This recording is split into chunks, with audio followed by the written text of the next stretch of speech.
everyone, welcome to Storytime with Kidszone Preschool. Welcome back to everyone that saw our video last week. We are continuing our How Do Dinosaurs series today. Today we're going to be reading How Do Dinosaurs Eat Their Food. So as we read, think about how you guys eat your food at home. So here we go. How Do Dinosaurs Eat Their Food by Jane Yolen, illustrated by Mark Teague.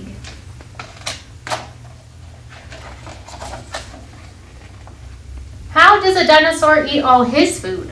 Does he burp, does he belch, or make noises quite rude? Does he pick at his cereal, throw down his cup, hoping to make someone else pick it up? Does he fuss, does he fidget, or squirm in his chair? Does he flip his spaghetti high into the air?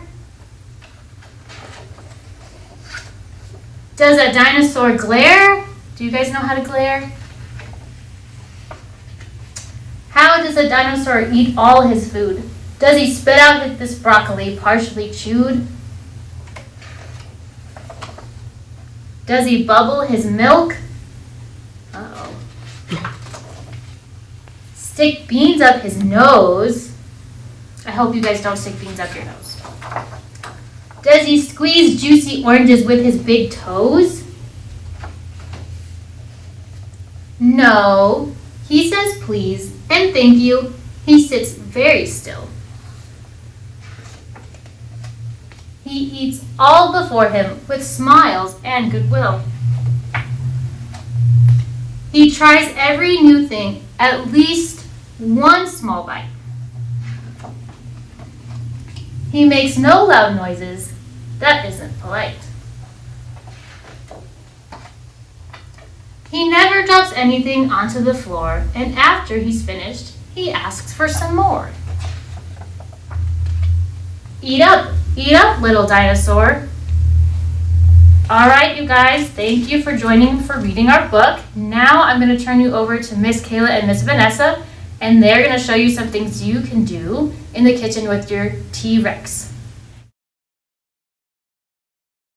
Hi everyone, my name is Miss Kayla, and after you guys get done reading your book with Miss Erilyn called How Do Dinosaurs Eat Their Food.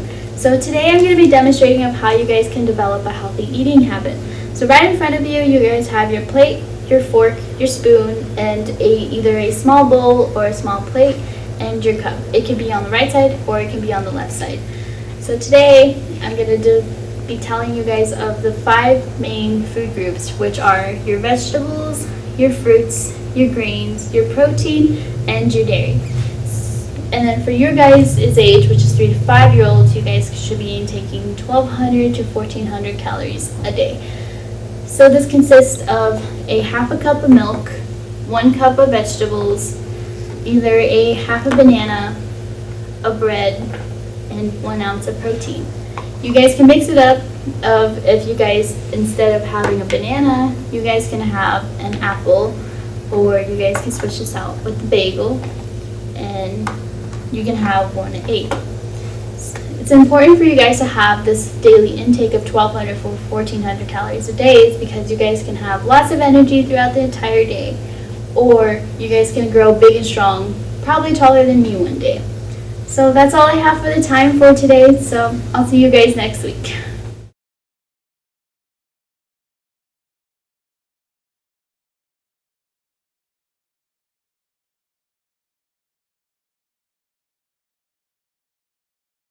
Hi everyone, I'm Vanessa. I'm here at Sabana Grande. Welcome back to our second part of the series, and you just got done reading the How Do Dinosaurs Eat Their Food, and hopefully you've learned how to set up your placemat and table. I expect you to start helping your parents set the table.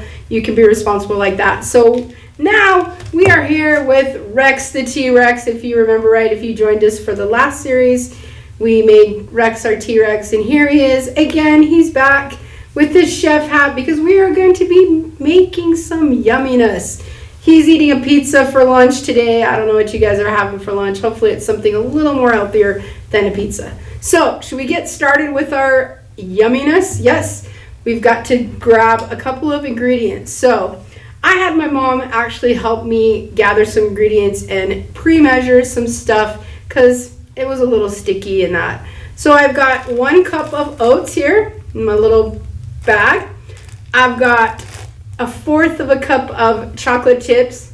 Now some of you are saying that looks a little more. I may have snuck a few chocolate chips in there. That's okay if you want to do that. And I've got some peanut butter here. Now I know a lot of you guys are allergic to peanut butter, and that's fine. You can always substitute some nut butter, some almond butter or sun butter, or they even have coconut butter out there. So you do not have to use this peanut butter. And I've got some honey in my little honey bear here. And this is optional if you want. It doesn't add, well, it probably adds something. You can look at the science of that, something.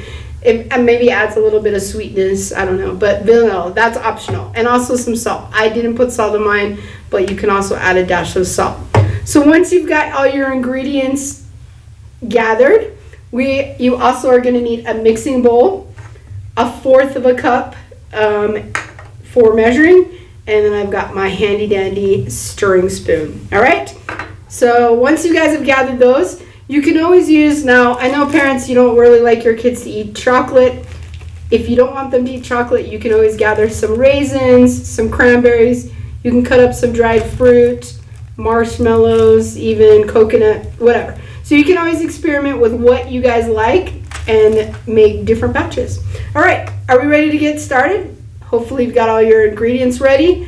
Let's get started cooking. The cool thing about this is you do not need an oven. You do not need anything except for a refrigerator for 30 minutes. But other than that, you don't need to turn on the oven, nothing. You can make this literally anywhere.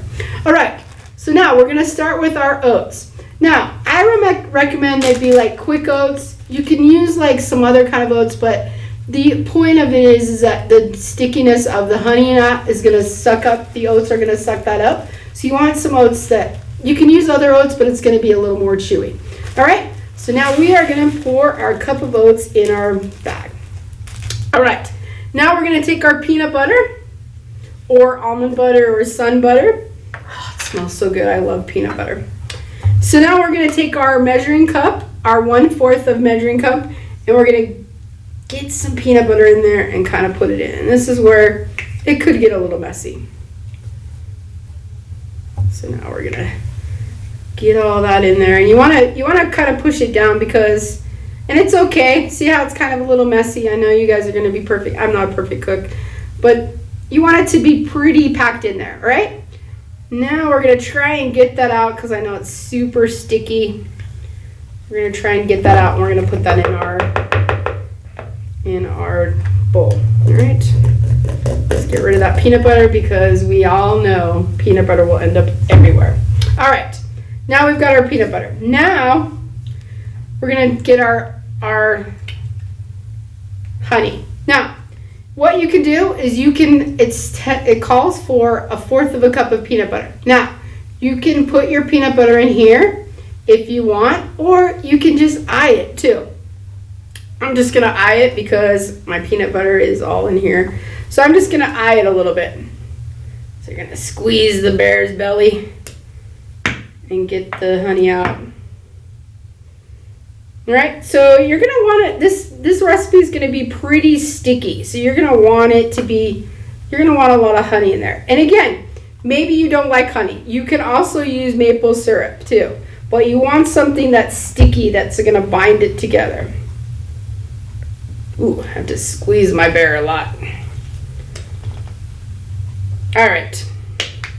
Now, again, the vanilla is optional. You don't have to put the vanilla in. Again, it calls for 1/2 teaspoon of vanilla. I'm just gonna eye it. You can always measure it. Just put a little bit in there, a little dash. It's like a dash. Just like on the cooking shows where they put a little dash of salt, another little dash. Now, we've got all our ingredients in our bowl, see? Look at it. Ooh, it looks nice and yummy. Now we're gonna just mix it. And this is where I might have not put enough honey in. So if you think like, it's a little bit too dry, like I'm seeing mine's a little bit too dry, just add a little more honey or a little more maple syrup. because you want it to be fairly sticky. So I'm just going to add a little more. All right. Now you're going to smash it all in there.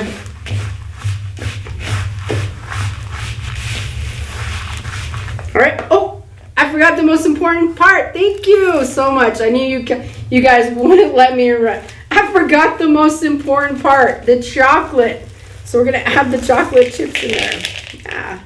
Okay, again, you can add some coconut, you can add raisins. One of my friends one time made one that's called s'mores. So she had a little bit of chocolate, she had a little bit of graham crackers, she added some marshmallows, and then mixed it all together, and she had a s'more one. All right. Oh, yes, that's looking really great. All right, so now once you've got it all mixed up, so see, look how glorious it looks. I wish there was smell-o-vision because it smells glorious. All right, now we are gonna put this into the refrigerator for 30 minutes, okay? That's gonna let the oats suck up all the goodness and everything. Now, the magic of video, put it in and voila, look. Look at how nice it looks. It's been in the refrigerator for 30 minutes. It's nice and firm, but here comes the best part of this recipe, is that now you get to play with your food. So now what we're gonna do is we're gonna get in here with our hands. Hopefully you've washed your hands, sanitized really well. So now you're gonna get in here, you're gonna get about a tablespoon, pretend like a tablespoon, right? And you're just gonna roll it. I know you guys love this. I know you guys like to play with your food. And I'm actually encouraging you to play with your food. You're just going to roll it into a nice dinosaur egg. Right? Look at that. Voila. There you have your dinosaur egg, your energy ball cookie. All right? Your recipe is going to make about 14, depending on if you make them about this size. You're going to make about 14. Now, these are perfect. These are called no-bake energy balls. They're perfect. Pop them in the freezer, and if you go on a hike or something, you pop these in your backpack. They're a great snack if you're on a hike, or maybe you're going to the park. Guys, I hope you had fun. I'm waiting to see your T-Rexes though. Rex the T-Rex is here. He wants to see your Rexes, and I hope you guys have had fun. We'll see you next week. This is Vanessa, and I'm out.